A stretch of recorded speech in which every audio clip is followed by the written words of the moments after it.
Imagine this. It's 7:30 a.m. in Manhattan, and Sarah, a senior marketing director at a Fortune 500 company, sits in her corner office overlooking the chaotic symphony of New York City traffic. Her phone buzzes incessantly with notifications. Her inbox overflows with urgent emails, and her calendar shows back-to-back meetings until evening. Yet, instead of immediately diving into the digital chaos, Sarah closes her eyes, takes a deep breath, and embraces 3 minutes of complete silence. In this moment, she's not just taking a break. She's practicing an ancient art that has guided leaders, philosophers, and warriors for over 2 millennia. The ancient Chinese strategist Sun Tzu once proclaimed, "In the midst of chaos, there is also opportunity." This profound statement resonates deeply with the Stoic philosophy we're exploring today, because it captures the essence of what we're about to discover together. The transformative power of finding your unshakable center when the world whirls around you. Imagine standing unflinchingly as everything seems to spiral out of control, discovering that calm fortress within yourself. That's the true power of Stoicism, and that's the journey we're embarking on together. Today, we delve into the art of silence, a trait so often overlooked in our hyper-connected world, yet so incredibly powerful in its profound depth. This isn't merely about the absence of noise or the simple act of not speaking. No, what we're exploring is something far more transformative.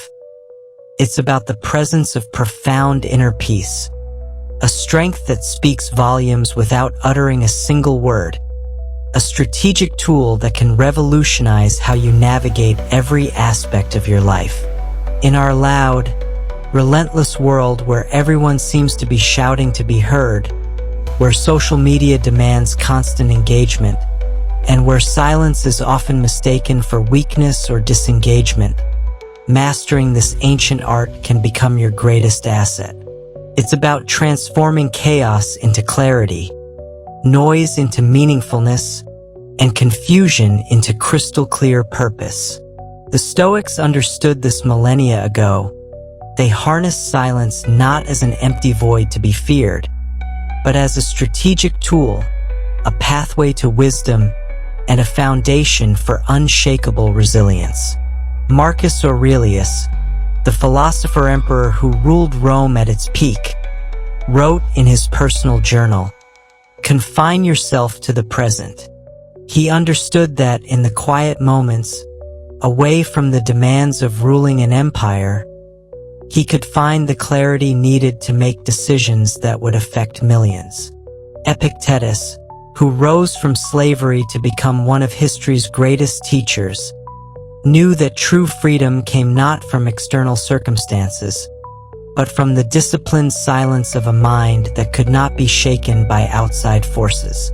So if you're feeling overwhelmed by life's cacophony, if you're seeking a haven of tranquility in the storm, or if you're simply curious about how less can indeed be more, you've found the right place.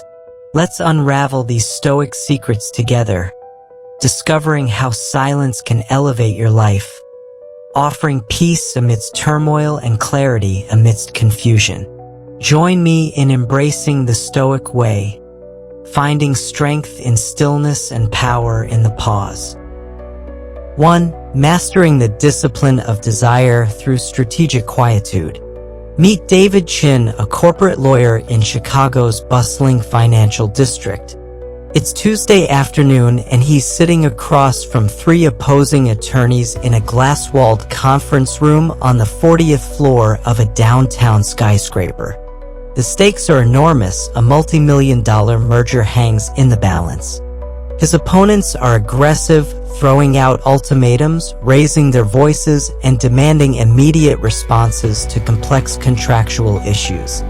The pressure is intense, and every instinct screams at David to respond quickly to defend his client's position with equal fervor. But instead, David does something unexpected. He remains completely silent for 30 seconds, his hands folded calmly on the mahogany table, his breathing steady and controlled. This isn't passivity, this is strategic mastery rooted in ancient Stoic wisdom.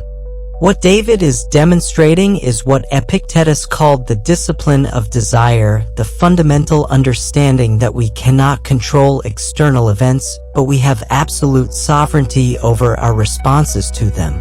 In those 30 seconds of silence, David isn't just buying time, he's wielding one of the most powerful tools in human interaction. Silence holds a unique power that can truly unsettle those around us, especially when they're desperately trying to read our next move or force us into a reactive position. Think about the psychology at play here. When someone expects an immediate response and encounters silence instead, their minds begin racing. They start wondering, guessing, doubting their own position. They're thrown completely off their game, operating in darkness while trying to figure out what you're thinking, what you're planning, and why you're not responding as expected. Marcus Aurelius understood this principle deeply when he wrote, "You have power over your mind, not outside events." Realize this and you will find strength. The Stoics were, after all, masters of control, not just of their actions, but more importantly, of their reactions. They recognized that in a world full of chaos and unpredictability, the one domain where we maintain absolute authority is our internal response to external circumstances. Consider what happens in David's conference room during those 30 seconds of strategic silence. His opponents, who moments before felt confident and in control, suddenly find themselves in a sea of confusion. The uncertainty becomes a powerful tool that David wields without saying a word. They're left wondering, does his silence mean he's considering their offer? Is he about to deliver devastating news? Does he know something they don't? This psychological advantage is profound because while they're lost in speculation and doubt, David is not just sitting there passively. Instead, he's observing with laser-sharp focus, analyzing every micro-expression on their faces, noting the subtle shift in body language when they become uncomfortable with the silence. He's planning his next move with the clarity that only comes from a calm, uncluttered mind. He's listening not just to what was said in their ultimatum, but more importantly to what wasn't said, the desperation behind their aggressive posturing, the timeline pressures they're under, the weaknesses in their negotiating position that their rushed words revealed. Seneca, the Roman statesman and philosopher, wrote, "Every new beginning comes from some other beginning's end." In the context of strategic silence, this wisdom becomes profound. Every moment of quiet creates space for new understanding, new opportunities, and new advantages to emerge. When we resist the immediate urge to fill silence with words, we create room for deeper insights to surface. This approach isn't about gaining a temporary upper hand or playing psychological games. It's about embodying the fundamental Stoic virtues of wisdom and temperance. Wisdom because it requires deep understanding to know when silence serves better than speech. Temperance because it demands self-control to resist our natural impulse to respond immediately, especially when we feel attacked or pressured. The beauty of this strategic silence lies in its multifaceted power. While your opponents or counterparts struggle with uncertainty, you're simultaneously giving yourself an invaluable gift, the opportunity to listen, really, truly listen to what's being communicated. In our rush to respond, defend, or counterattack, we often miss crucial information that could completely change our understanding of a situation. Think about Maria Rodriguez, a startup founder in Los Angeles who learned this lesson during a crucial investor meeting. When potential investors challenged her business model aggressively, her first instinct was to defend immediately. Instead, she took a page from Stoic philosophy and remained silent for what felt like an eternity but was actually just 15 seconds. In that silence, she heard something remarkable. The investors weren't actually rejecting her idea, they were testing her composure under pressure. Her strategic silence demonstrated exactly the kind of leadership temperament they were looking for in a CEO. Epictetus taught his students wealth consists in not having great possessions, but in having few wants. This principle applies beautifully to communication. True conversational wealth doesn't come from having many words to say, but from needing few words to achieve your objectives. When we embrace strategic silence, we're practicing this ancient wisdom in real time. The next time you find yourself in a challenging situation, whether it's a difficult conversation with your spouse, a tense meeting with your boss, or a complex negotiation, remember the transformative power of strategic silence. Let it be your shield against reactive responses and your strategy for deeper understanding. Let it reflect your inner stoic nature, someone who remains unfazed by external pressures and stays focused on building internal strength and wisdom. In the realm of Stoicism, success isn't measured by how quickly we respond or how cleverly we argue, but by how thoughtfully we react, how skillfully we adapt to changing circumstances, and how steadfastly we maintain our composure, dignity, and resolve when the world around us demands immediate action. 2. The Virtue of Temperance, clearing the mind's marketplace.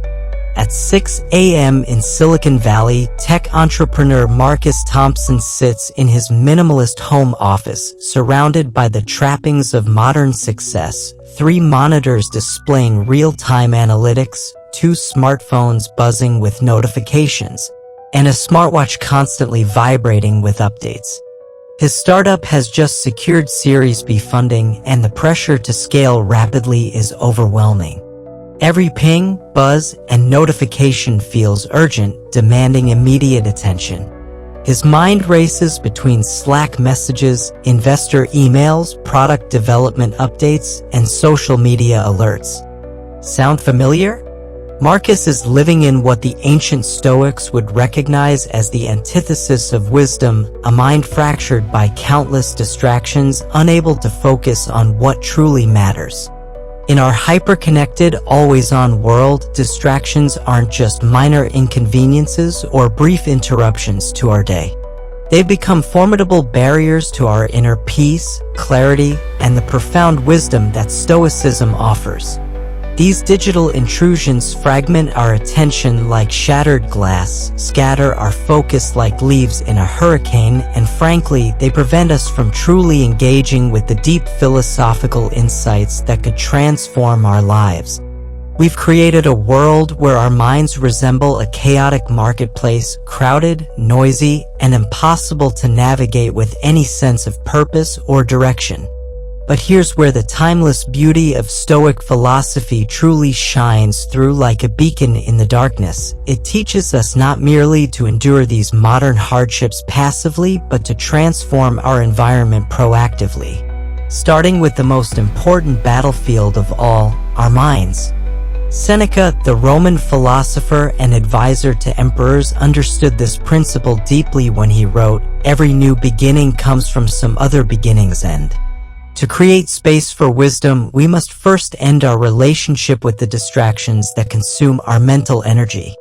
Think about what happens when Marcus finally decides to clear away the digital clutter, when he silences the incessant pings, closes the endless streams of notifications, and creates boundaries around his attention. What emerges from this intentional clearing is something remarkable: space. Not just physical space, but mental and spiritual space to think deeply, to reflect meaningfully, and to delve into the profound teachings of great Stoic thinkers like Marcus Aurelius, who found time for philosophical reflection even while managing the Roman Empire, or Epictetus, who discovered profound wisdom despite facing the harsh realities of slavery. These ancient philosophers understood something we've forgotten in our modern rush: the immense value of solitude and contemplation. Marcus Aurelius wrote his Meditations not as a public work, but as private reflections during quiet moments stolen from the demands of ruling an empire. Epictetus taught his students that true freedom comes not from external circumstances, but from the disciplined management of our attention and focus. The process of eliminating distractions begins with what the Stoics called prohairesis, our faculty of choice and moral purpose. It starts with intentionality, with making conscious, deliberate decisions about what deserves our attention and what doesn't. This might mean establishing specific times to check emails instead of responding to every notification immediately.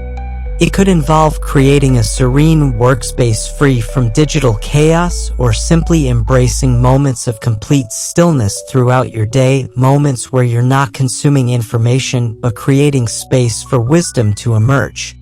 Consider Sarah Kim, a financial advisor in Boston who transformed her relationship with distractions after discovering Stoic philosophy. She realized that her constant connectivity was preventing her from providing the thoughtful, strategic advice her clients deserved. Following Stoic principles, she implemented what she calls philosophical boundaries, designated times for deep work without any digital interruptions, morning periods for reflection and planning, and evening reviews of her day's decisions and actions. The goal wasn't to reject the modern world entirely, but to navigate it with the purpose and discernment that a true Stoic would demonstrate. Seneca taught, "It is not that we have a short time to live, but that we waste a lot of it." Every moment we spend scattered among meaningless distractions is a moment stolen from our potential for growth, understanding, and contribution to the world. When we eliminate these distractions, we're not just managing our time better, we're reclaiming our capacity for deep thought and meaningful action. But there's a deeper layer to this practice that goes beyond simply managing external noise. Eliminating distractions also means silencing the internal chatter, the constant stream of doubts, fears, anxieties, and endless what-if scenarios that cloud our judgment and disturb our inner peace.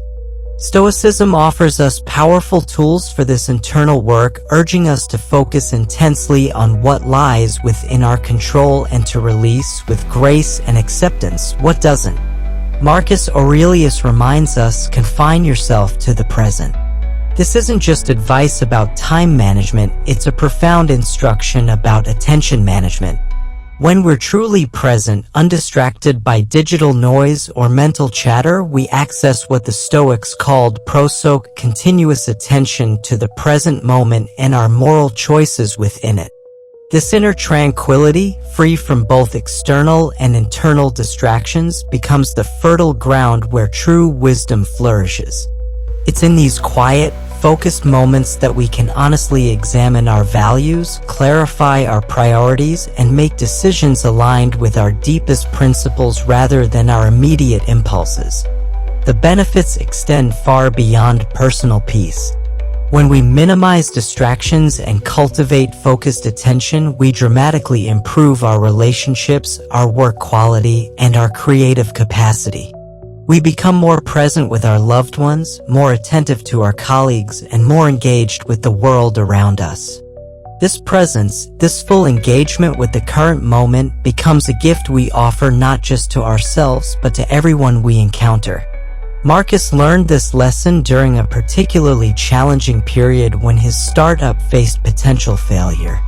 By eliminating distractions and embracing Stoic practices of focused attention, he discovered solutions that had been invisible when his mind was scattered. The clarity that emerged from his disciplined approach to attention management didn't just save his company, it transformed his entire approach to leadership and decision-making. 3. The philosophy of presence, commanding attention through restraint. In a sleek conference room on the 25th floor of a Seattle high-rise, marketing director Jennifer Walsh faces a familiar scenario that plays out in boardrooms across America every day. Her team of 12 is engaged in a heated debate about the direction of their upcoming product launch. Voices are rising, interruptions are frequent, and the energy in the room is becoming increasingly chaotic.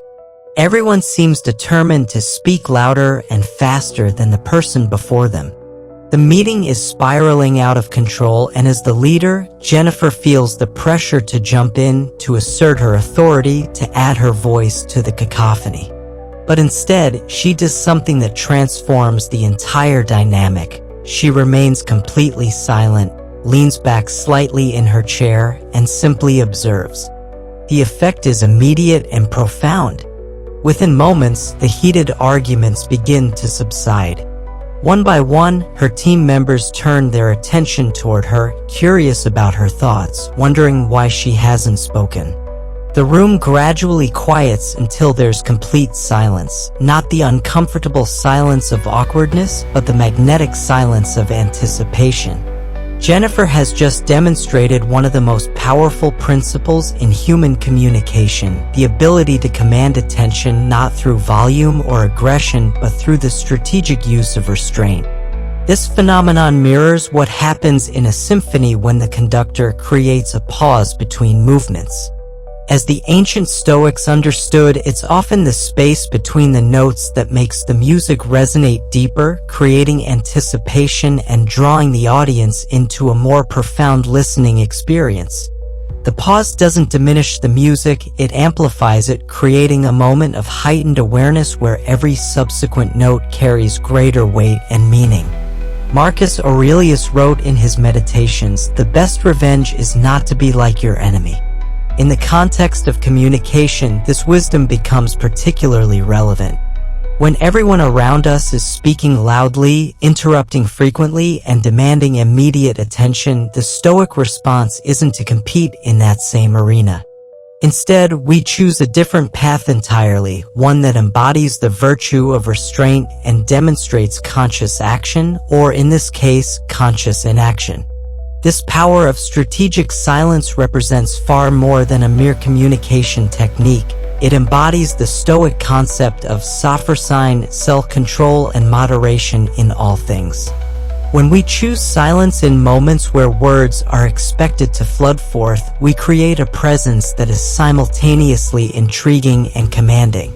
We demonstrate mastery over our impulses and showcase the kind of disciplined thinking that the Stoics valued above all else. Consider what happens psychologically when someone chooses not to speak in a moment of high tension or expectation. Think about David Martinez, a project manager in Denver who learned this lesson during a particularly contentious client meeting. When the client began making unreasonable demands and threatening to terminate their contract, David's instincts screamed at him to defend his team's work immediately. Instead, he remained silent for what felt like an eternity but was actually just 20 seconds. In that silence, something remarkable occurred. The client's aggressive posture began to soften, and they started explaining the real pressures they were facing from their own stakeholders. The silence created a magnetic pull, drawing others' attention and curiosity. The questions that arise in people's minds during these moments are powerful. What are they thinking? Why aren't they speaking? Do they know something I don't? This mystery gives you a subtle but significant form of control and influence in any interaction, not through manipulation or gamesmanship, but through the demonstration of inner composure and thoughtful consideration. Epictetus taught his students, "We have 2 ears and 1 mouth so that we can listen twice as much as we speak." This ancient wisdom takes on new dimensions when we understand silence as an active choice rather than passive withdrawal. The Stoic approach to silence isn't about becoming a passive observer of life's events. On the contrary, it represents an active, deliberate choice that requires significant inner strength and self-awareness. Let's delve deeper into the Stoic essence of this concept. Stoicism teaches us to value quality over quantity in all aspects of life, and this principle applies beautifully to our communication. Rather than scattering our words carelessly like seeds on rocky ground, we choose to speak only when our words can take root and grow into something meaningful. By applying this philosophy to our interactions, we recognize that our words should emerge from a place of thoughtful consideration, not from impulsive reaction or the need to fill uncomfortable silence. This approach requires what the Stoics called prosoche, continuous attention to the present moment and our choices within it. When we embrace strategic silence, we're practicing this ancient discipline in real time. We're choosing to be fully present with what's happening around us rather than rushing to add our voice to the mix. Moreover, silence creates a unique psychological space that encourages others to project their thoughts and feelings into the void we've created. This phenomenon opens remarkable opportunities for greater understanding and empathy. In silence, we offer others the psychological safety to express themselves more fully, and in doing so, we gain invaluable insights into their perspectives, motivations, and underlying concerns. Think about Rebecca Chin, a therapist in San Francisco who discovered that her most breakthrough moments with clients occurred not when she was offering advice or insights, but when she created space through silence for her clients to discover their own truths. The silence became a canvas onto which her clients could project their deepest thoughts and feelings, leading to profound moments of self-discovery and healing. This understanding transforms our approach to conflict resolution, negotiation, and even intimate relationships. When we know how to harness silence effectively, we can de-escalate conflicts by refusing to match the energy of aggression with more aggression.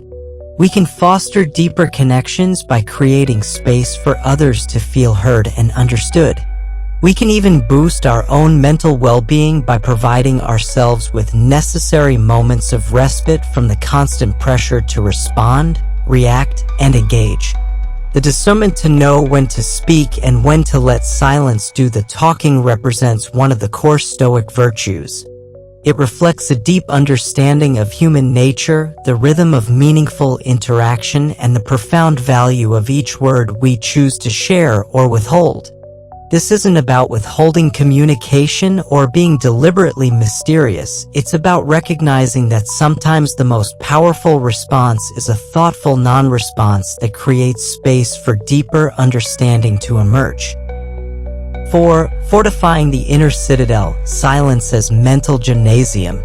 Every morning at 5:30 a.m., before Boston's financial district awakens to its daily chaos, financial advisor Robert Sullivan sits in complete silence in his home study. No phone, no computer, no distractions, just him, a comfortable chair, and 30 minutes of profound quietude. To an outside observer, Robert might appear to be doing nothing, simply sitting motionless as the city slowly comes to life outside his window. But what's actually happening during these silent moments is far more significant than any external activity could be. Robert is engaged in what Marcus Aurelius would recognize as the most important work of all, fortifying his inner citadel, strengthening the mental fortress that will serve him throughout the day's inevitable challenges and pressures. In our bustling, action-oriented world where productivity is often measured by visible activity and constant motion, embracing silence can seem not just counterintuitive but almost revolutionary.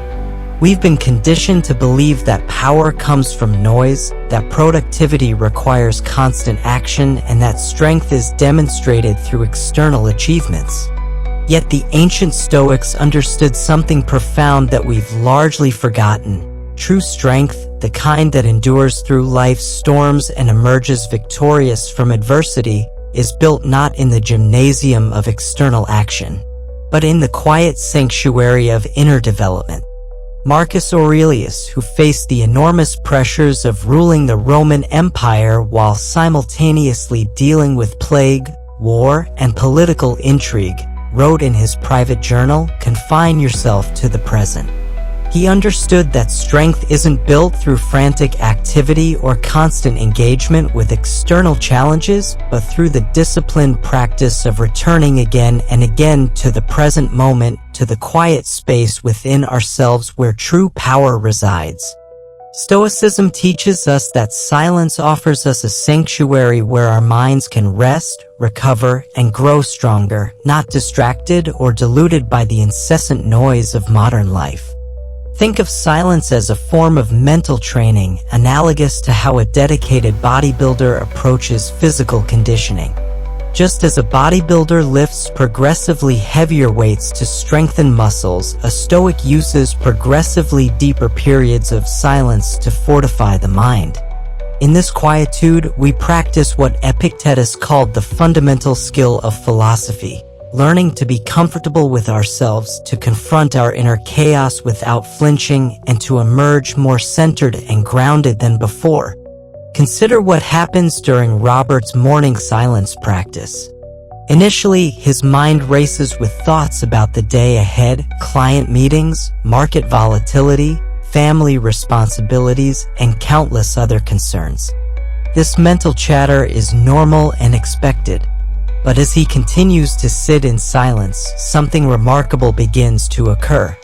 The urgent thoughts start to settle like sediment in a glass of muddy water that gradually becomes clear when left undisturbed. In this clarity, Robert begins to access what the Stoics called hegemonikon, the ruling faculty of the mind that can observe thoughts and emotions without being overwhelmed by them. This process isn't about emptying the mind or achieving some mystical state of consciousness. Rather, it's about developing what Seneca described as ataraxia, unperturbedness, or tranquility of mind. Seneca wrote, "Every new beginning comes from some other beginning's end." In the context of building mental strength through silence, this means that every moment of inner turmoil that we face and work through in silence becomes the foundation for greater resilience and wisdom. The mental fortitude we build in these quiet moments isn't theoretical or abstract. It has immediate, practical applications in our daily lives. When Robert faces a particularly aggressive client later that day, or when market volatility threatens his carefully constructed investment strategies, he can draw upon the inner strength he cultivated during his morning silence. He's practiced being with discomfort, sitting with uncertainty, and maintaining his composure when everything around him feels chaotic. Think about Maria Rodriguez, a small business owner in Phoenix who discovered the power of silence during one of the most challenging periods of her life. When her restaurant faced potential closure during the economic downturn, her first instinct was to work longer hours, make more phone calls, and engage in frantic activity to save her business. Instead, following Stoic principles, she began incorporating periods of silence into her daily routine. During these quiet moments, she wasn't avoiding her problems or escaping from reality. She was developing the mental clarity and emotional stability needed to make wise decisions under extreme pressure. Moreover, silence fosters what the Stoics considered one of the most valuable qualities a person can develop: clarity of vision and purpose. Marcus Aurelius wrote, "Very little is needed to make a happy life. It is all within yourself, in your way of thinking." When we regularly practice silence, we create space to sift through our priorities, to distinguish between what is truly essential and what is merely noise.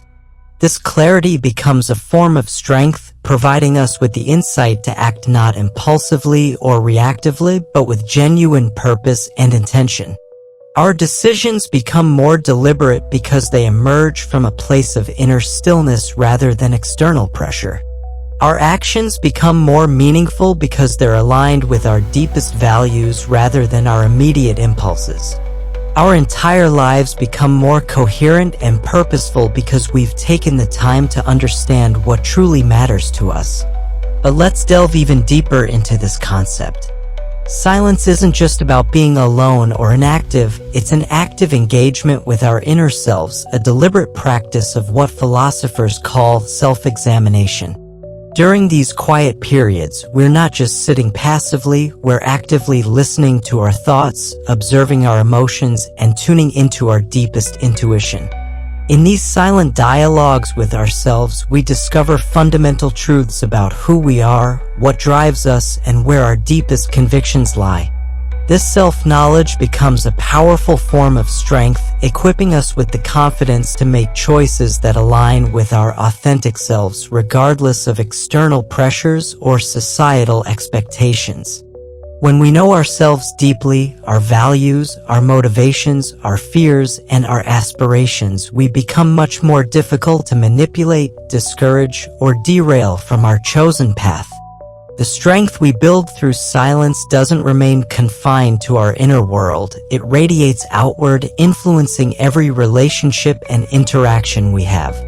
When we are truly centered and clear, we bring a sense of calm assurance to our dealings with others. Our words carry more weight because they arise from a place of deep reflection rather than shallow reaction. 5. The discipline of assent, wisdom through humble recognition. In the gleaming towers of Miami's financial district, real estate mogul Carlos Mendoza had built an empire worth hundreds of millions of dollars. His penthouse office overlooked Biscayne Bay. His luxury cars filled a private garage, and his name graced buildings throughout South Florida. For 15 years, Carlos had cultivated an image of invincibility, the self-made entrepreneur who never failed, never doubted, never showed weakness.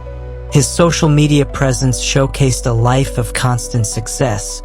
His business speeches emphasized his unique genius, and he genuinely believed that his achievements made him fundamentally different from and superior to ordinary people. Then came the market crash of 2023, and within 6 months, Carlos lost everything. His empire crumbled, his investments evaporated, and he found himself facing bankruptcy and public humiliation. Sitting alone in his now empty office, surrounded by boxes of personal belongings, Carlos experienced what the ancient Stoics would recognize as a profound moment of awakening. For the first time in decades, he was forced to confront a fundamental truth that his success had allowed him to ignore. He was not the master of the universe he had believed himself to be. He was, like every other human being, vulnerable, fallible, and subject to forces beyond his control. This moment of reckoning would either destroy him completely or become the foundation for a deeper, more authentic way of living. The Stoic pursuit of wisdom begins with what Epictetus called the discipline of assent, the practice of examining our judgments and beliefs with ruthless honesty. In Carlos's case, this meant recognizing that his identity had become dangerously intertwined with his external achievements. He had fallen into what Marcus Aurelius warned against in his Meditations.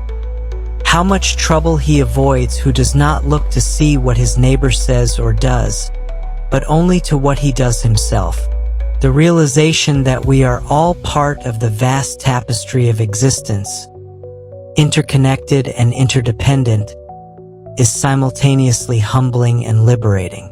It frees us from what the Stoics called the prison of ego, allowing us to experience life more fully and to engage with others more authentically. When Carlos finally understood this principle, he discovered something remarkable. His failures didn't diminish his worth as a human being any more than his successes had elevated him above others. But what does it truly mean to be free from pride or arrogance in practical terms? This concept is often misunderstood in our achievement-oriented culture. Being humble doesn't mean undervaluing ourselves, denying our accomplishments, or negating our worth. Rather, it means recognizing our strengths and limitations with equal clarity and composure. It's understanding that our achievements don't make us superior to others, and equally important, that our failures don't define our essential value as human beings. Seneca, who experienced both tremendous wealth and devastating loss during his lifetime, wrote, "Every new beginning comes from some other beginning's end." This wisdom applies perfectly to the process of releasing pride and embracing humility. We must end our attachment to external validation and comparison before we can begin to develop authentic self-worth based on character rather than circumstances. This Stoic principle invites us to navigate life with what the Greeks called ataraxia, a sense of equanimity that allows us to treat successes and setbacks with the same calm detachment.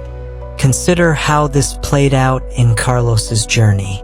As he began studying Stoic philosophy during his darkest period, he learned to view his business failure not as a catastrophic judgment on his worth, but as valuable feedback about the impermanence of external circumstances and the importance of building inner resilience. The practice of humility encourages us not to boast about our achievements, but to let our actions speak for themselves. This shift in approach has profound psychological benefits. When our self-worth is no longer tied to external validation or constant comparison with others, we experience what Marcus Aurelius described as true freedom, the liberation that comes from knowing that our essential value cannot be diminished by circumstances beyond our control. Think about Dr. Sarah Kim, a successful surgeon in Atlanta who learned this lesson in a different context. After years of being praised as one of the top cardiac surgeons in the Southeast, she began to believe that her medical expertise made her superior to her colleagues and patients. This pride created distance in her relationships and ironically began to affect her surgical performance, as she became less willing to seek advice or acknowledge when she was uncertain about a procedure. Following a near miss in the operating room that could have cost a patient's life, Dr. Kim embarked on a journey of Stoic self-examination that transformed not only her medical practice but her entire approach to life.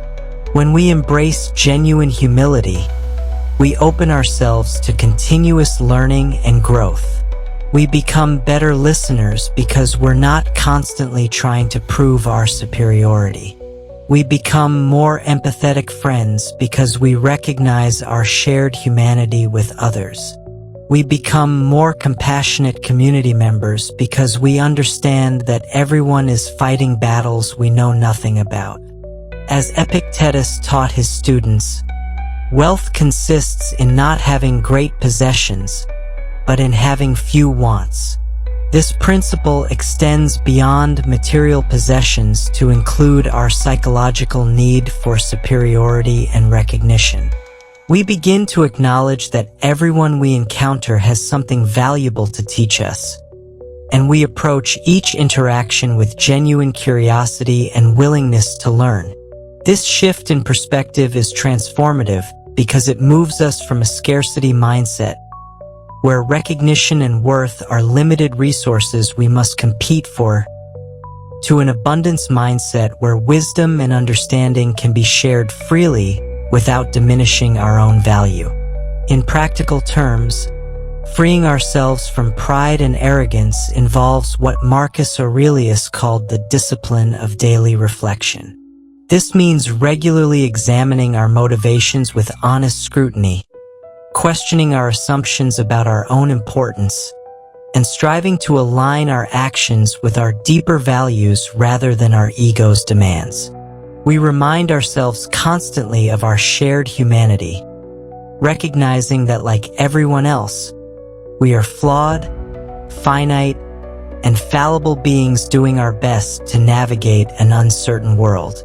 This Stoic virtue also dramatically enhances our relationships and professional effectiveness. When we release the exhausting need to always be right or to appear superior to others, we create psychological space for more genuine connections. We listen more attentively because we're not formulating our rebuttal while others speak. We respond more thoughtfully because we're not defending our ego. We engage more meaningfully because we're genuinely interested in understanding rather than impressing. Carlos discovered this transformation firsthand as he rebuilt his life and career. His new approach, grounded in Stoic humility, made him not only more successful in business but infinitely more fulfilled as a human being. He became more approachable, more relatable, and paradoxically, more respected than he had ever been during his years of prideful success. 6. The art of Stoic negotiation, wielding silence as wisdom. In a gleaming conference room on the 32nd floor of a Denver skyscraper, startup founder Lisa Chen sits across from 3 potential investors who hold the future of her artificial intelligence company in their hands.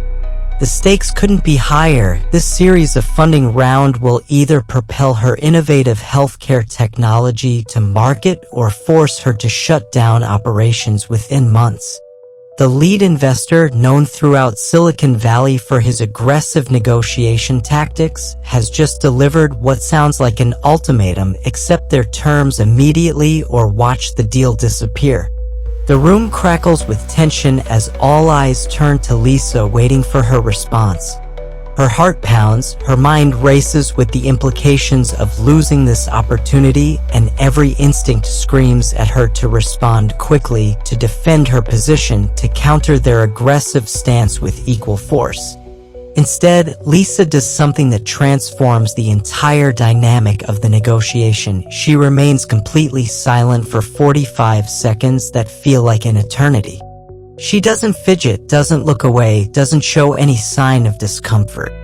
She simply sits with calm composure, her hands folded peacefully on the mahogany table, breathing steadily while maintaining gentle eye contact with each investor in turn. This isn't a panic-induced freeze or an inability to respond. This is strategic mastery rooted in ancient Stoic wisdom about the profound power of intentional silence in high-stakes interactions. In any negotiation, the words we choose to speak are undeniably crucial, but equally important and often more powerful are the moments we deliberately choose to remain silent. This strategic use of silence can create an aura of calm confidence and unshakable control, often leading the other party to reveal far more than they initially intended. It's a moment that invites deep reflection, not just for us but for everyone engaged in the negotiation, pushing the entire interaction into deeper realms of thought, strategy, and authentic communication. Marcus Aurelius wrote in his Meditations, "We were born to work together like feet, hands, and eyes, like the 2 rows of teeth, upper and lower." This profound insight reveals the Stoic understanding that negotiation isn't fundamentally about defeating an opponent, but about finding mutually beneficial solutions that honor the interconnected nature of human relationships. From this Stoic perspective, silence in negotiations isn't about manipulation, psychological gamesmanship, or gaining unfair advantage over others. Instead, it's about harnessing our inner tranquility and emotional equilibrium, giving ourselves the precious time and mental space needed to respond with genuine wisdom rather than reacting impulsively from fear, anger, or desperation. When Lisa chose silence in that crucial moment, she wasn't simply buying time or playing psychological games. She was asserting her complete control over the situation by anchoring herself firmly in the present moment and carefully considering her next move with the clarity that only comes from inner stillness. Epictetus taught his students, "You have power over your mind, not outside events. Realize this and you will find strength." This principle becomes particularly powerful in negotiations where external pressures and artificial time constraints often push us toward hasty decisions we later regret. But there's something far more profound happening during these moments of strategic silence than mere tactical advantage. Silence reflects a deep respect for the words yet to be spoken and a genuine acknowledgement of their potential weight and impact on all parties involved. By pausing deliberately, we signal to our counterparts that we are thoughtful, deliberate individuals who don't make important decisions lightly, qualities that naturally command respect and serious attention in any professional setting. Consider what happened during Lisa's 45 seconds of silence. Initially, the investors expected an immediate defensive response or a quick counteroffer. When neither came, their own psychological dynamics began to shift dramatically. The lead investor, who had been leaning forward aggressively, gradually relaxed back in his chair. The silence created space for him to reconsider whether his aggressive approach was actually serving the negotiation's ultimate purpose. One of the other investors began to fidget, clearly uncomfortable with the extended quiet, and eventually broke the silence by asking Lisa what concerns she had about their proposal. A question that opened entirely new avenues for productive discussion. This practice of intentional silence aligns beautifully with the Stoic emphasis on listening as a skill just as vital in negotiations as eloquence, persuasion, or technical knowledge. Seneca wrote, "Every new beginning comes from some other beginning's end." In negotiations, this wisdom suggests that we must end our compulsive need to fill every silence with words before we can begin to truly hear what others are communicating, both explicitly and implicitly. When we listen with genuine attention, truly listen rather than simply waiting for our turn to speak, we gain invaluable insights into the other party's real needs, underlying fears, and hidden desires. This deep understanding can guide us toward solutions that address everyone's core interests, creating outcomes that respect and serve all parties involved rather than simply maximizing our own short-term advantage. Think about Michael Rodriguez, a commercial real estate developer in Chicago who transformed his approach to negotiations after studying Stoic philosophy. Previously, Michael had approached every deal as a zero-sum game where his success required the other party's loss. After learning about Stoic principles, he began incorporating strategic silence into his negotiations, not as a weapon to wield against opponents, but as a tool for deeper understanding and more creative problem-solving. During one particularly complex deal involving multiple stakeholders, Michael's willingness to create space through silence allowed hidden concerns to surface that ultimately led to a restructured agreement benefiting everyone involved. But how do we cultivate this powerful tool of strategic silence? It begins with what Marcus Aurelius called prosoche, self-awareness, and continuous attention to our present moment choices. By developing a deep understanding of our own tendencies, emotional triggers, and habitual response patterns, we can better control our impulses to speak when silence would serve us better. This self-awareness requires honest self-examination and the kind of emotional intelligence that comes from regular reflection and mindfulness practice. Strategic silence also requires genuine confidence, not the false bravado that comes from trying to intimidate others, but the quiet assurance that comes from believing in the value of our perspective and having the inner strength to let it stand without unnecessary embellishment or defensive justification. This confidence develops naturally as we align our actions with our deepest values and build our lives on foundations of integrity rather than external validation. In practical application, silence can take many different forms in negotiations, each serving a specific purpose. It might be a thoughtful pause after a significant statement, allowing its implications to fully resonate with everyone present.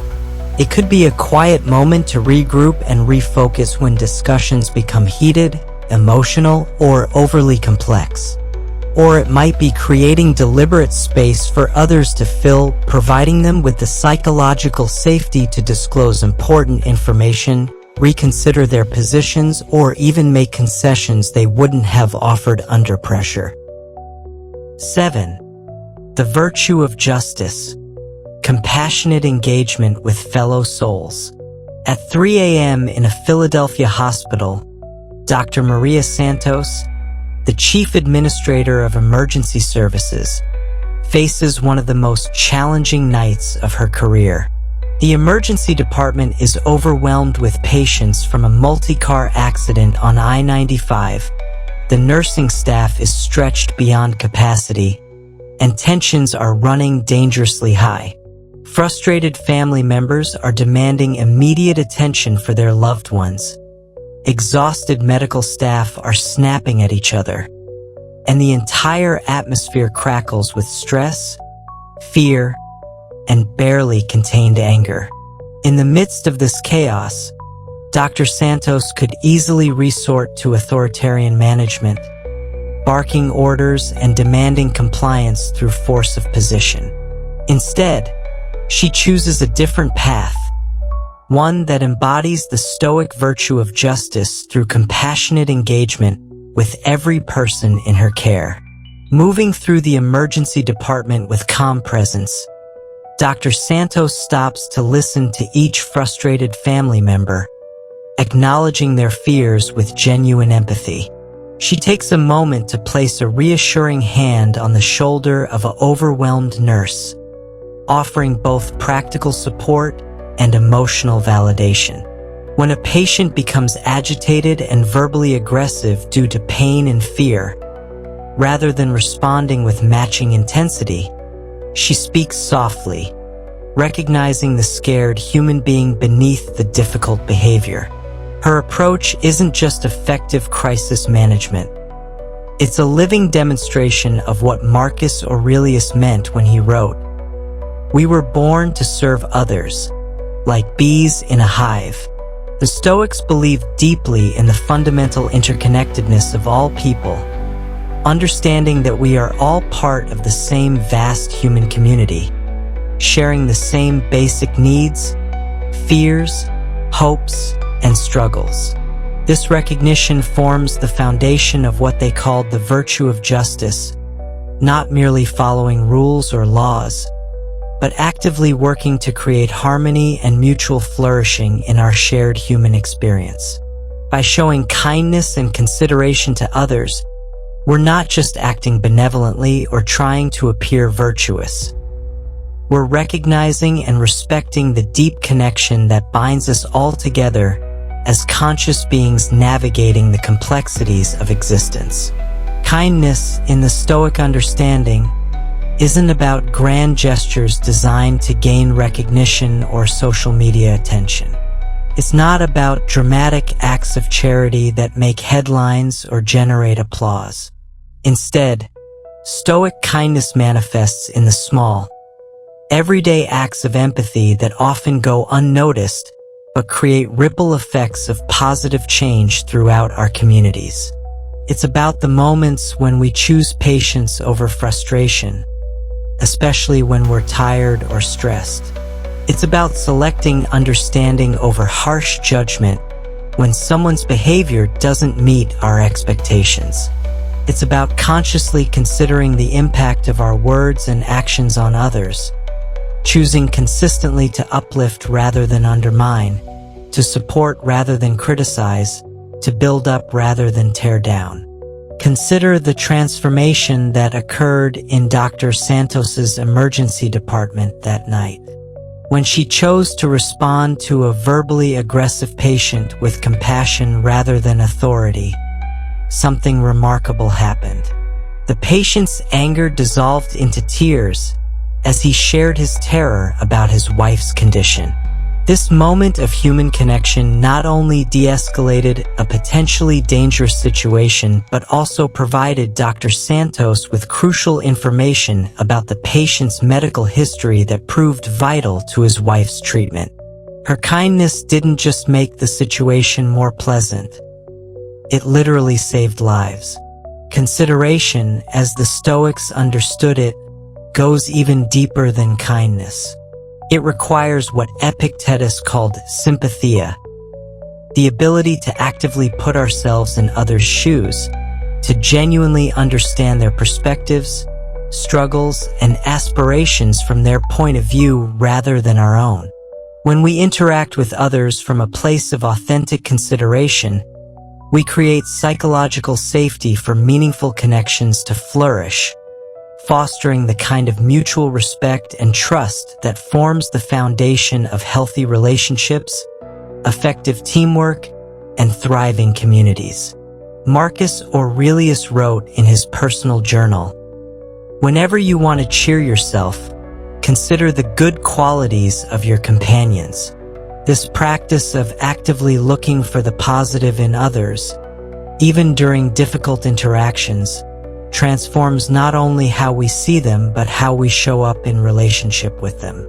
When we approach others with genuine curiosity about their experiences and sincere interest in their well-being, we create space for authentic human connection that transcends surface-level interactions. But why is this approach so fundamentally important, especially in our increasingly polarized and disconnected world? The answer lies in understanding what the Stoics recognized as a fundamental truth. Our own well-being is intrinsically and inescapably linked to our actions and attitudes toward others. When we choose kindness and consideration, we're not just improving someone else's day. We're actively cultivating our own inner peace, satisfaction, and sense of purpose. Stoicism teaches us that true happiness comes not from external circumstances or personal achievements, but from living in alignment with virtue and justice expressed through compassionate engagement with others is one of the four cardinal virtues that form the foundation of a meaningful life. Think about James Wilson, a high school principal in Detroit who discovered this principle during one of the most challenging periods in his career. Facing budget cuts, teacher shortages, and increasingly difficult student behavior, James initially responded with stricter discipline policies and more authoritarian management. The results were disastrous. Teacher morale plummeted, student-administrator relationships deteriorated, and the school's atmosphere became toxic. After studying Stoic philosophy, James completely transformed his approach, choosing to engage with every student, teacher, and parent from a place of genuine care and consideration. He began spending time each day simply listening to people's concerns, acknowledging their struggles, and working collaboratively to find solutions. The transformation was remarkable. Not only did the school's climate improve dramatically, but academic performance increased significantly as well. Furthermore, this kind and considerate approach creates what systems theorists call a positive feedback loop. Our compassionate actions inspire others to act similarly, creating expanding circles of kindness and understanding that can transform entire communities. Imagine the cumulative impact if each of us chose to act with just a little more kindness, a little more consideration in our daily interactions. The collective outcome could be genuinely transformative, creating the kind of society that the Stoics envisioned, one where human flourishing is the shared goal rather than individual advancement at others' expense. So how can we practically embody these principles in our daily lives? It starts with what the Stoics called prosoke, mindful attention to our present moment choices and interactions. This means being consciously aware of the opportunities we have throughout each day to show kindness and consideration.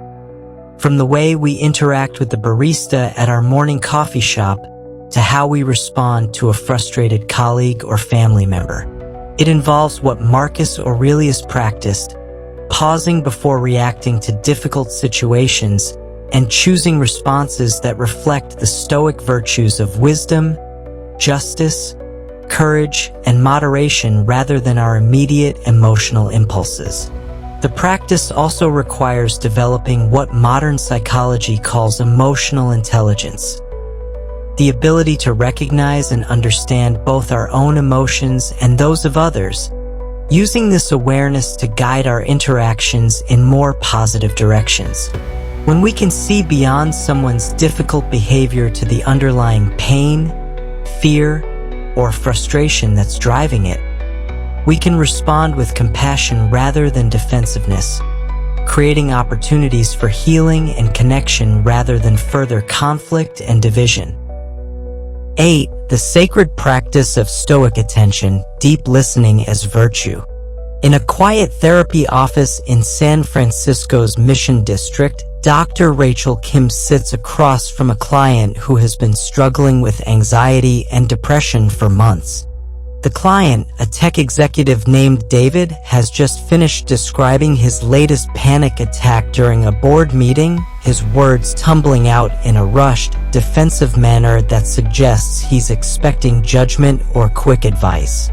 Most therapists might immediately offer coping strategies or begin analyzing the triggers behind his anxiety.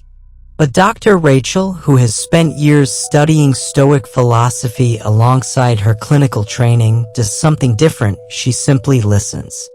Not the passive listening of someone waiting for their turn to speak, but the active, engaged, deeply empathetic listening that the ancient Stoics considered one of the highest forms of virtue.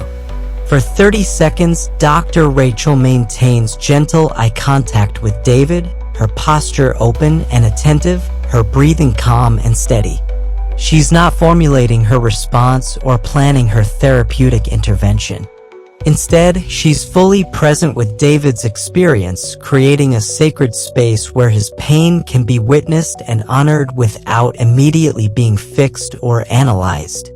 In that silence, something profound happens. David's defensive posture begins to soften, his breathing slows, and for the first time in months, he feels truly heard and understood. In our cacophonous modern world, where distractions abound and everyone seems to be competing for the last word, truly listening, deeply, empathetically, completely listening, has become an extraordinarily rare skill. Yet this capacity for profound attention aligns beautifully with Stoic philosophy, which places tremendous value on understanding, empathy, and the relentless pursuit of wisdom through genuine engagement with others' experiences.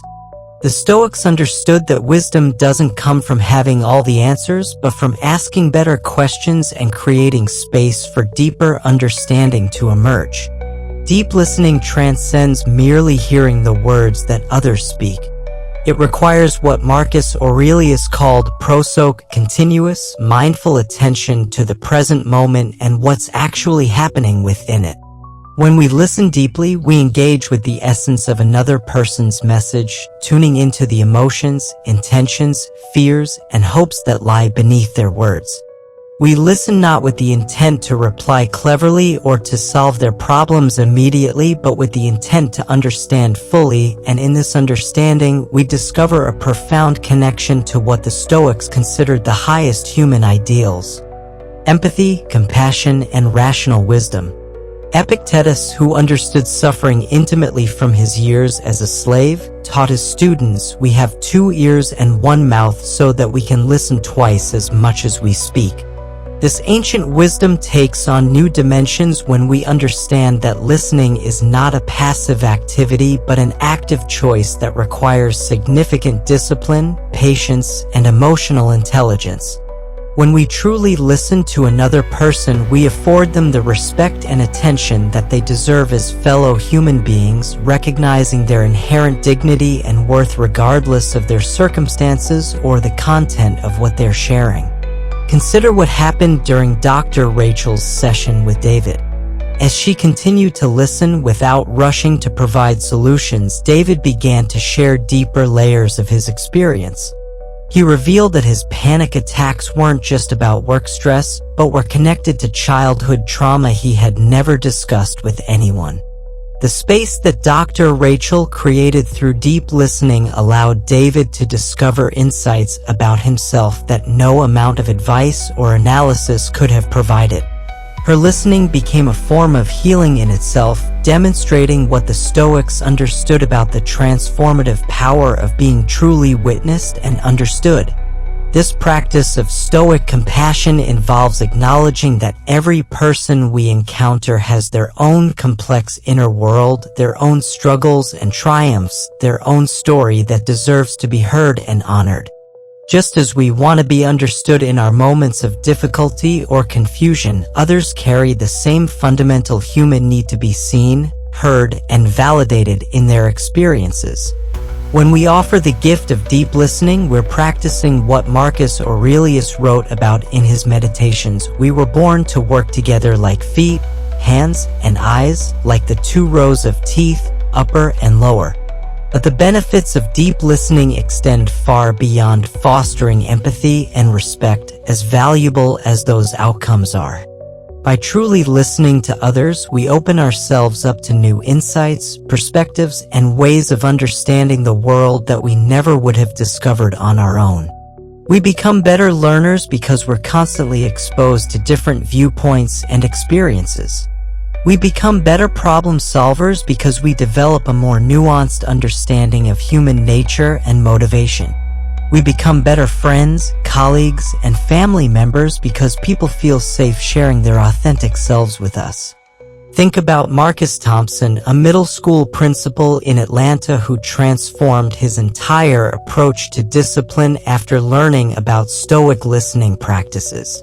Previously, when students were sent to his office for behavioral problems, Marcus would lecture them about rules and consequences, rarely taking time to understand what was really happening in their lives.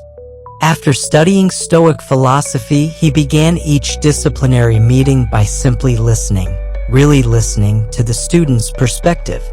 The results were remarkable. He discovered that most behavioral problems were symptoms of deeper issues like family instability, learning difficulties, or social isolation.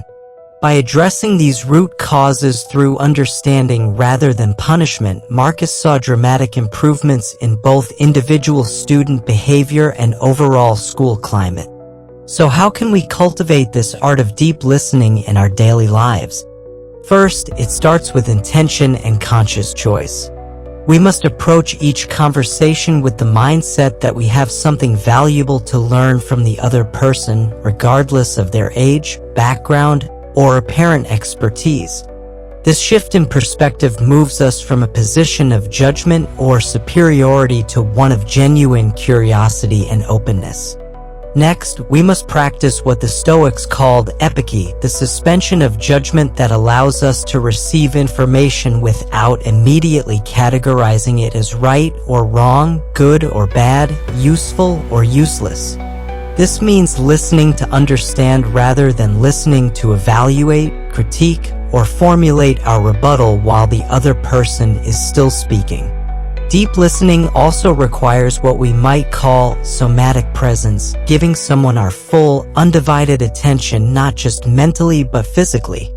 In our world of constant notifications and multitasking, the simple act of putting aside our phones, closing our laptops, and engaging fully with the person in front of us has become a powerful and rare gift. It means showing with our entire being, our posture, our eye contact, our breathing, that we are truly present and genuinely interested in what they have to share. Moreover, this practice involves developing what Seneca called patientia, patience and self-control that help us resist the urge to interrupt, judge, or formulate our responses while the other person is still expressing themselves. It means holding space for their complete thoughts and feelings, allowing them to express themselves fully before we respond, and trusting that the conversation will be richer and more meaningful when both parties feel truly heard. 9. The Examined Life, Cultivating Philosophical Wisdom Through Reflection. Every evening at 9 p.m., after the bustling energy of Atlanta's tech corridor has quieted and her software development team has logged off for the day, entrepreneur Sarah Mitchell performs a ritual that has become the cornerstone of her personal and professional growth.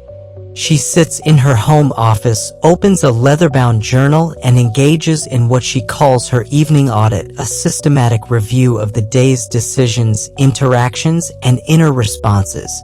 This isn't casual journaling or simple diary keeping. It's a disciplined practice of self-examination that would be immediately recognizable to Marcus Aurelius, who conducted similar reviews while managing the Roman Empire nearly 2,000 years ago. Sarah asks herself probing questions: where did I act from wisdom today, and where did I react from emotion? When did I choose courage over comfort? How did my words and actions align with my deepest values? What assumptions did I make that might have been incorrect? How did I treat others, and what does that reveal about my character? These aren't comfortable questions, and the answers aren't always flattering, but Sarah has discovered that this practice of reflective wisdom has become the foundation for everything meaningful in her life. This concept of reflective wisdom represents far more than simply accumulating knowledge, memorizing philosophical quotes, or having quick answers to life's complex questions.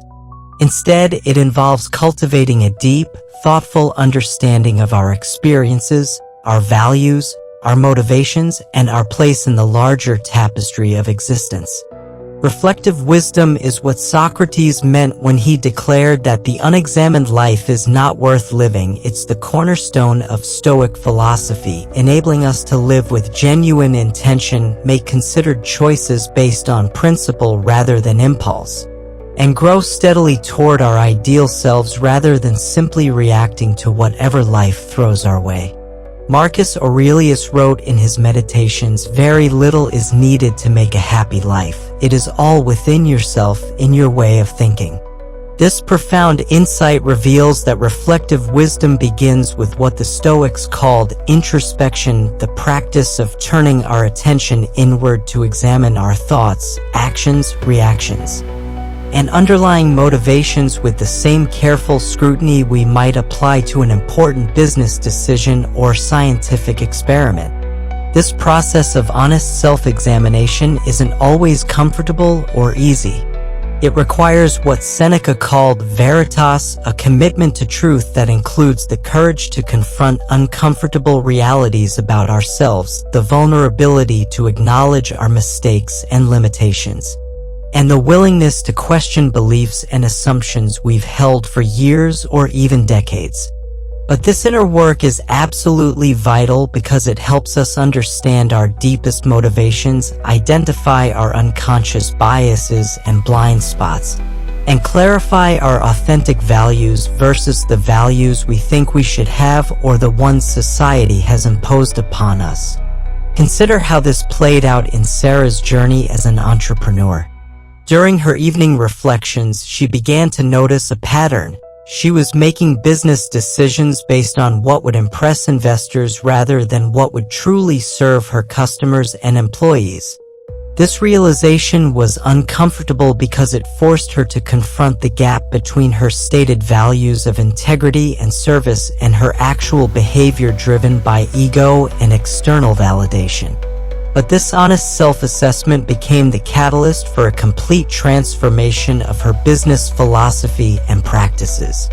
However, reflective wisdom isn't a solitary journey conducted in isolation from the world around us. Stoicism teaches us that our lives are fundamentally interconnected with others and the broader community, and therefore our reflection must also consider our relationships, our role in society, and our impact on the world beyond our immediate concerns. Epictetus reminded his students, "We were born to work together like feet, hands, and eyes, like the two rows of teeth, upper and lower." This means that authentic self-reflection must include examining how our actions align with the greater good, whether we're contributing to harmony or discord in our communities, and how we can better serve the flourishing of all people, not just ourselves. This broader perspective ensures that our wisdom doesn't become narcissistic or self-serving, but serves what Marcus Aurelius called the common good, the shared welfare of humanity. Think about Dr. James Rodriguez, a cardiologist in Chicago who initially approached his medical practice with a focus on personal achievement and financial success. Through regular Stoic reflection, he began to examine not just his technical competence but his deeper motivations and impact. He realized that his pursuit of prestigious cases and high fees was sometimes conflicting with his ability to serve patients who needed his help most. This insight led him to restructure his practice to include significant pro bono work and mentoring of young doctors from underserved communities. Now let's explore the practical application of reflective wisdom, because this isn't merely a theoretical concept but an immensely practical tool for navigating life's complexities. When we act from a place of reflective wisdom, our decisions become more thoughtful and deliberate rather than reactive and impulsive. Our actions become more meaningful because they emerge from deep consideration of our values and principles rather than from immediate emotional responses or social pressures. Our words become more measured and impactful because they arise from careful reflection rather than from the need to fill silence or defend our ego. We become more resilient in the face of adversity because we've developed the inner resources to understand setbacks as opportunities for learning and growth rather than as threats to our identity. We become more composed under pressure because we've practiced examining our reactions and choosing our responses consciously. We become more adaptable to change because we understand that external circumstances are temporary while our character and wisdom are permanent assets that no one can take from us. But how do we cultivate this transformative practice of reflective wisdom in our daily lives? It begins with creating dedicated space for regular reflection, which might take the form of daily journaling like Sarah's evening audit, weekly reviews of our decisions and their outcomes, or monthly deeper examinations of our progress toward our life goals and values. The specific format matters less than the consistency and honesty of the practice. This reflection involves asking ourselves challenging questions and being genuinely open to wherever the answers might lead us. Questions like, what did I learn about myself today? How did I handle conflict or stress, and what does that reveal about my character? When did I act from my highest values, and when did I fall short? What assumptions am I making that might be limiting my understanding or effectiveness? How are my actions affecting others, and is that impact aligned with my intentions? Another crucial aspect is embracing what the Stoics called a learner's mindset, the understanding that life itself is our greatest teacher and that every experience, whether joyful, painful, or seemingly mundane, contains valuable lessons if we're willing to examine it thoughtfully. This means approaching both successes and failures with curiosity rather than judgment, viewing mistakes as data rather than evidence of our inadequacy, and treating challenges as opportunities to practice our philosophical principles rather than as unfair burdens to endure. 10. The discipline of action, transforming adversity into virtue. In the scorching heat of Phoenix, Arizona, restaurant owner Miguel Hernandez stands in what used to be his thriving family restaurant, now reduced to charred walls and water-damaged equipment after a devastating kitchen fire. 3 generations of family recipes, irreplaceable photographs, and 15 years of building a beloved community gathering place have been destroyed in a single night. His insurance coverage is insufficient, his savings are depleted, and his 23 employees are suddenly without jobs. At 52 years old, Miguel faces a choice that will define not just his financial future, but his character. He can surrender to despair and bitterness, viewing this catastrophe as proof that life is fundamentally unfair and cruel, or he can embrace what the Stoics called the ultimate test of wisdom, transforming devastating adversity into an opportunity for growth, resilience, and virtue. Standing in the ruins of his life's work, Miguel remembers something his grandmother told him years ago, a quote from Marcus Aurelius that she had learned during her own struggles as an immigrant. The impediment to action advances action. What stands in the way becomes the way. At the time, these words seemed like philosophical abstraction. But now, surrounded by the physical evidence of his loss, Miguel begins to understand their profound practical meaning. This fire isn't just a catastrophe to endure, it's an opportunity to rebuild something even better, to demonstrate the kind of character that adversity reveals, and to show his family and community what resilience actually looks like in practice. Resilience, as the Stoics understood it, isn't about avoiding pain, denying our struggles, or pretending that difficult circumstances don't affect us. That approach would be both dishonest and ultimately ineffective. Instead, true Stoic resilience involves confronting adversity head-on with clear eyes and an open heart, learning everything we can from the experience, and emerging not just stronger but wiser, more compassionate, and more aligned with our deepest values.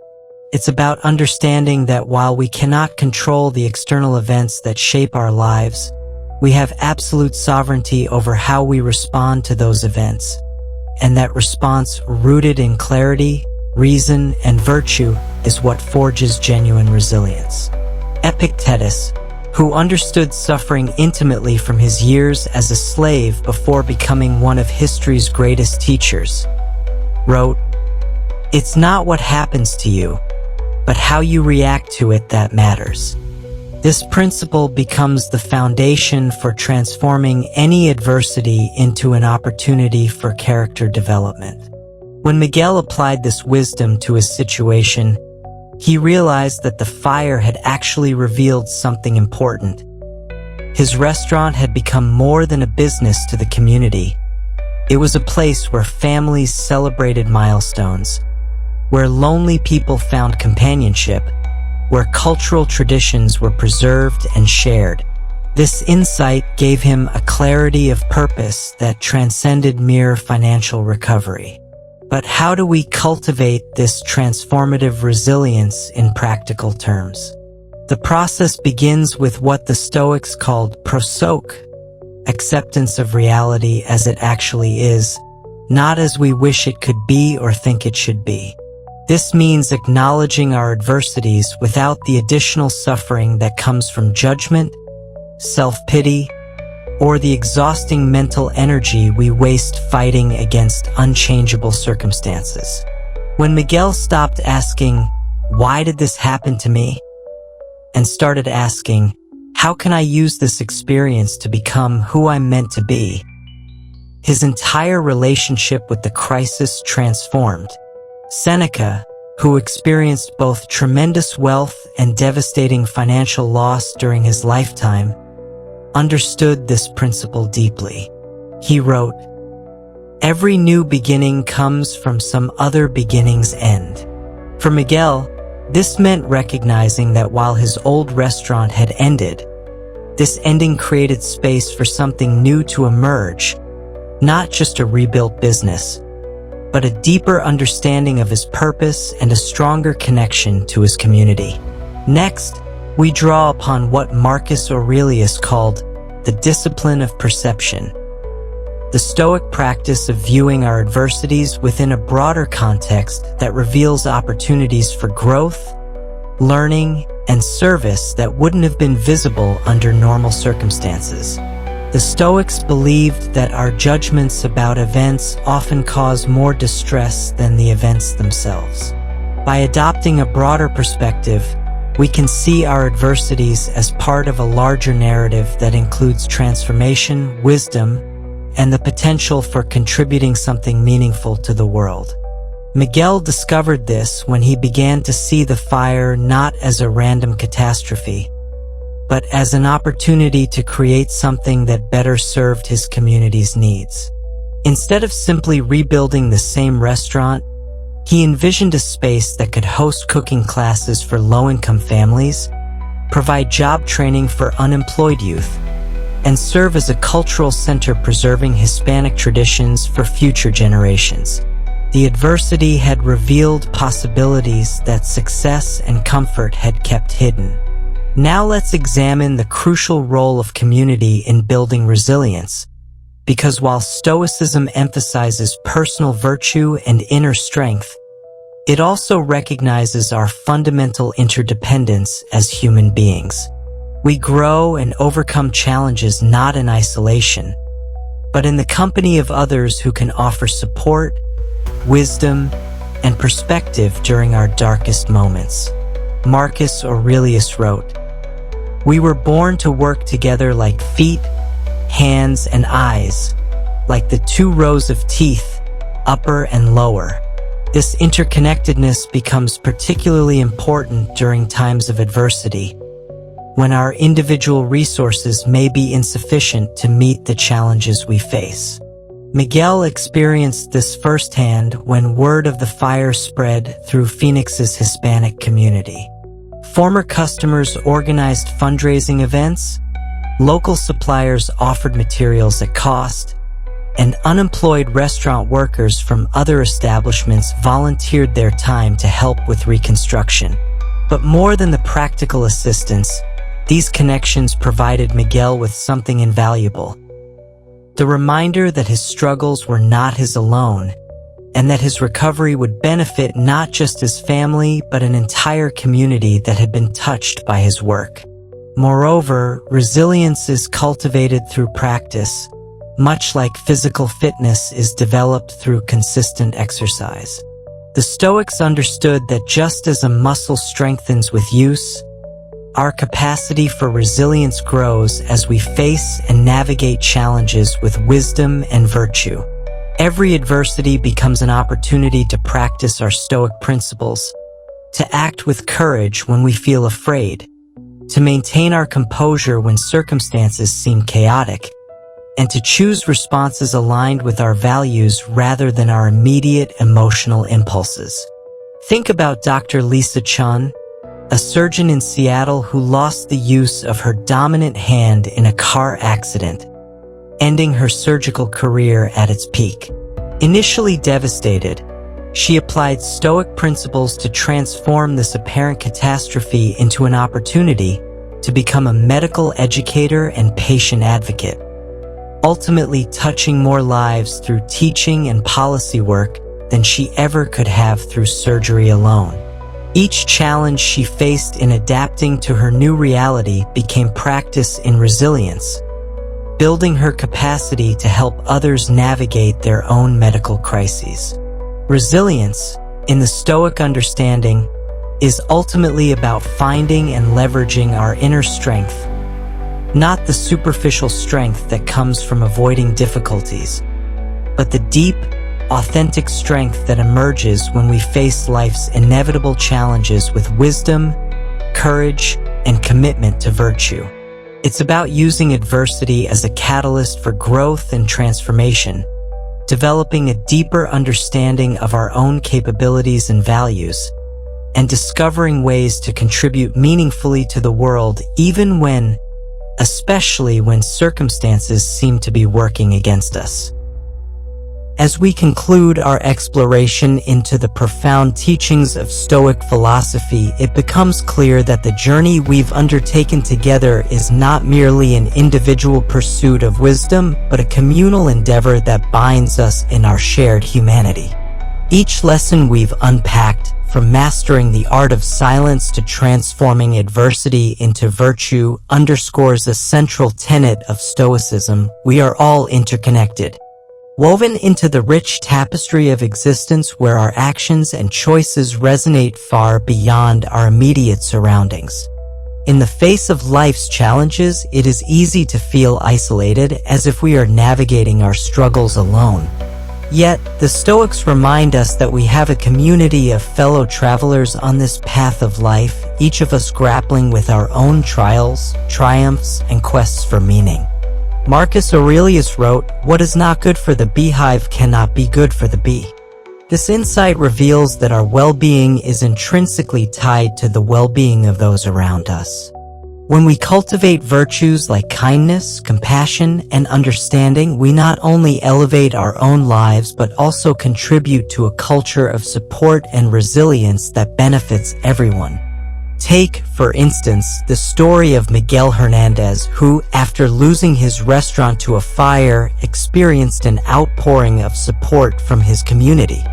This not only fueled his personal recovery, but also reminded him of the powerful connections that define human existence.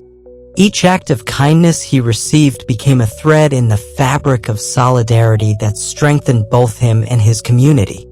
This is the essence of Stoicism, recognizing that our individual journeys are enmeshed with those of others and that together we can rise above adversity.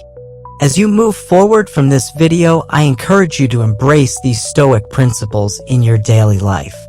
Reflect on the moments of silence, the power of deep listening, and the importance of compassionate engagement. Let these teachings inspire you to cultivate resilience, not just for yourself, but also for those around you. Remember, your strength can uplift others and your choices can contribute to a more harmonious community. In a world that often feels chaotic and overwhelming, we must remember that we have the power to create change both within ourselves and in our communities. By embodying Stoic virtues, we can foster environments that encourage growth, understanding, and mutual support.